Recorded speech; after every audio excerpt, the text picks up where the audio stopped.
I'm standing here with an old friend, but I can't say an old friend, can I? I mean, that sounds really tacky. Thank you, Mike. This is my good friend, Ed Archer. Ed, how you doing? I'm doing good. I know you and Karen brought out a Rolls Royce. I thought I'd known all your cars. I never knew you had this. No, I've had it for 35 years. And how in the heck did you get this car? Well, it was kind of accidental. I had a 27 Cadillac V8 that was in the shop for 7 years. Because of the V configuration, they were having problems fitting the rods and so forth. During that time period, I found this car and I thought, you know, if I get a Rolls, I won't have that kind of a problem. Straight 6-cylinder engine, a lot easier to repair. Oh, yeah, but you never have a problem building one of these, do you? Well, yeah, right. Many cars have we done, they're not an easy car. Nothing now, is easy. The biggest question we get asked about a Rolls Royce, was probably the most synonymous car in the world, even to today, is the grille. And people do not know the real name of the actual hood ornament on the car. It is the Spirit of Ecstasy, designed by Charles Sykes in 1911. That's pretty cool. I tried to stump you earlier. I tried to stump Ed, and I said, what year did they change the color of the double R on a Rolls Royce from red to black? What was that? 1933. 1930. And you know the answer why? Well, red conflicts with other colors, and black will go with any color. Goes with anything. They decided to do more contrasting colors to the cars. And the rumor was they thought really was because it was Henry Royce passed away. So they thought they changed it from black to red because he passed away, and that's not true. They changed it like 3 months before he died. Incredible. But you know, but the legend went on that because Henry Royce died, that's why they changed it to black in mourning. Well, you guys got your history lesson for today, but let's talk a little bit about this car. Now, we know really what breed, what make, what model. Rolls-Royce had so many different things. Now, this right here is an extremely low production car. Extremely low production. It's called a Springfield Rolls-Royce, and the Springfield means Springfield, Massachusetts is where it was manufactured.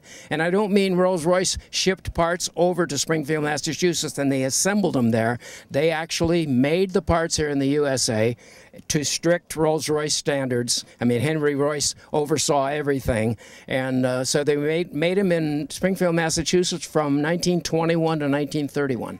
Incredible, isn't it? Now, how many of them get this model here?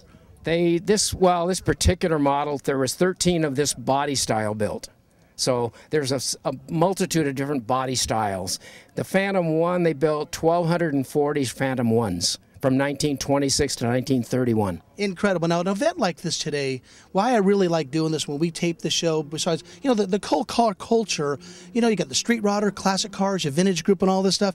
What you guys are doing here today by bringing the Rolls Royces as one of your marquee cars here and a half a dozen this other stuff, I'm really proud of you guys for keeping that heritage alive. Well, thank you. Yeah. We're glad we can do it, and glad I have a car that happens to fit this category. Yeah, to fit. Now, what's kind of neat is there's people here that never seen half of this stuff. Matter of fact, I'm not going to say half. Yeah. I'm going to say 10% of this stuff.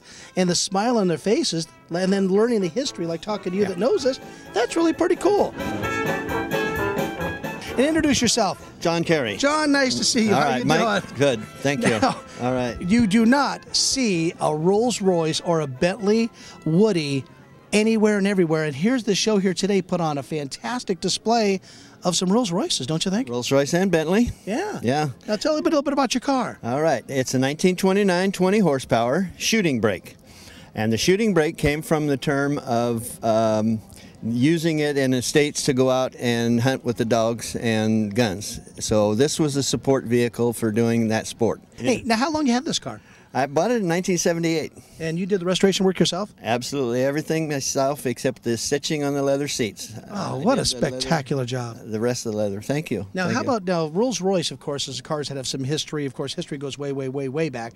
But far as documentation and I guess a blueprint, were you able to get stuff that helped you out for this? Absolutely. It is one of the most documented cars in the world. And the story goes that when Rolls-Royce got into trouble in the 70s as a company, they had to do some streamlining, and they found out that they were renting their main headquarters in London, and they had to get rid of that. So for economic reasons, they closed down that place, and they were going to throw all the records away that were in the basement. Oh, man.